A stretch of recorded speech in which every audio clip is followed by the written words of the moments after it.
Hello guys, welcome back. तो आज हम ना एग्जाम मॉलिक्यूलर फॉर्मूला और एम्पिरिकल फॉर्मूला की बात कर रहे थे। तो मैं एग्जांपल देके समझाऊंगा आपको, ठीक है, कि क्वेश्चन कैसे आता है और कैसे आपको एक टेबल बनानी पड़ेगी। ठीक है, सपोज करो आपको जो भी क्वेश्चन देगा उसमें मान लो फॉर एग्जाम्पल अगर आपको कोई क्वेश्चन देता है, for example a compound a compound a compound of carbon hydrogen and oxygen, a compound of carbon, hydrogen, hydrogen and oxygen and oxygen and oxygen is found to contain is found to contain अरे बोलो is found to contain 40% carbon है। 40% क्या है? Carbon. 6.7% क्या है? Hydrogen. Hydrogen and 53.3% आपका क्या है? ऑक्सीजन। ऑक्सीजन। आपसे क्या पूछा है? Calculate its empirical formula. आपसे पूछा है कि कैलकुलेट करो एम्पिरिकल फॉर्मूला। ठीक है, कैलकुलेट करो एम्पिरिकल फॉर्मूला। ठीक है, सो हमारा क्वेश्चन क्या है, मैं डिक्टेट करता हूं। A compound of carbon, hydrogen and oxygen is found to contain 40% carbon, 6.7% hydrogen and 53.3% oxygen. Calculate करो एम्पिरिकल फॉर्मूला। बहुत बढ़िया। अब एक क्वेश्चन के थ्रू या इस एग्जांपल के थ्रू मैं आपको समझाऊंगा कि एम्पिरिकल फॉर्मूले निकालते कैसे हैं। आपको समझ आ रहा है कि कोई कंपाउंड है, उस कंपाउंड में कार्बन, हाइड्रोजन और ऑक्सीजन प्रेजेंट है, कितने प्रतिशत या किस परसेंटेज में प्रेजेंट है वो आपको गिवन है। ठीक है, उसके बाद आपसे बोल रहा है कि कैलकुलेट करो एम्पिरिकल फॉर्मूला।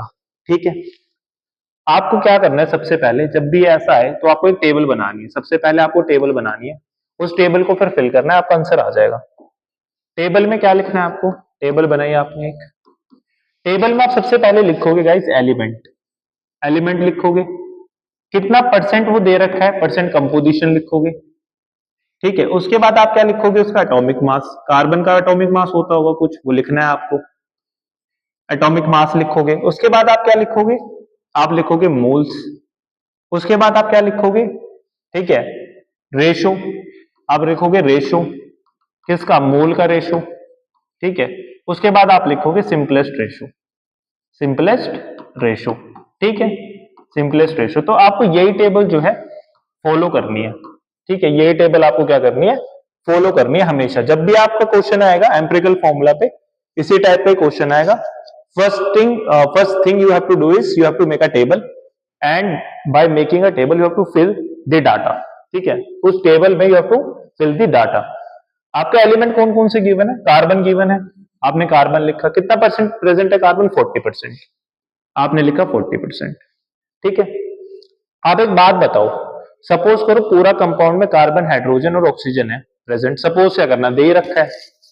अगर पूरे कंपाउंड में कार्बन, हाइड्रोजन और ऑक्सीजन प्रेजेंट है, इसका मतलब 100% कंपाउंड है मान लो। उसके अंदर 40% क्या है? आपका कार्बन है। पूरा कंपाउंड जो होगा वो तो 100% ही होगा। 100% के अंदर ही तो 40% कार्बन होगा। अरे बोलो, अरे बोलो, अरे बोल भी दो, 40% ही तो होगा कार्बन। यही उसने बोला है। कंपोजिशन का मतलब क्या? परसेंट कंपोजिशन का। अगर कोई कंपाउंड पूरा 100% है, उसके अंदर जो कार्बन का परसेंटेज है वो कितना है? 40। तो मैं इसको ये भी तो लिख सकता हूँ कि अगर पूरा का पूरा कंपाउंड 100 ग्राम है तो उसके अंदर 40 ग्राम क्या प्रेजेंट है? कार्बन प्रेजेंट है। पूरा का पूरा कंपाउंड अगर 100% है तो उसमें 40% क्या है? कार्बन प्रेजेंट है। तो एटॉमिक मास कार्बन का कितना होता है? 12। इसको मैं क्या लिख सकता हूँ? 40/12। ठीक है, 40/12। यहीं पे रोक देते हैं इसको, बाकी के लिए लिखते हैं हम। बाकी में क्या आपके पास? हाइड्रोजन। हाइड्रोजन हो गया, कितना परसेंट प्रेजेंट है हाइड्रोजन? 6.7%। इसका एटॉमिक मास कितना होता है हाइड्रोजन का? 1। कितना आ जाएगा? 6.7 डिवाइडेड बाय 1। मोल्स निकाल ले। यहां तक आपको कोई दिक्कत नहीं होगी, ये जो गिवन डाटा है बस आप उसको ही अरेंज कर रहे हो। उसके बाद क्या है? ऑक्सीजन कितना है आपका? 53.3%। और ऑक्सीजन का एटॉमिक मास कितना होता है गाइस? 16। ठीक है, तो कितना आ जाएगा यहाँ पे? 53.3 डिवाइडेड बाय 16। ठीक है, अब आपको ये आगे टेबल भरनी है। अब आपको ये आगे टेबल भरनी है, ठीक है। एक मिनट रुको गाइस, ठीक है। अब जब आप इसको डिवाइड करोगे, ठीक है, ये आ गया आपका क्या,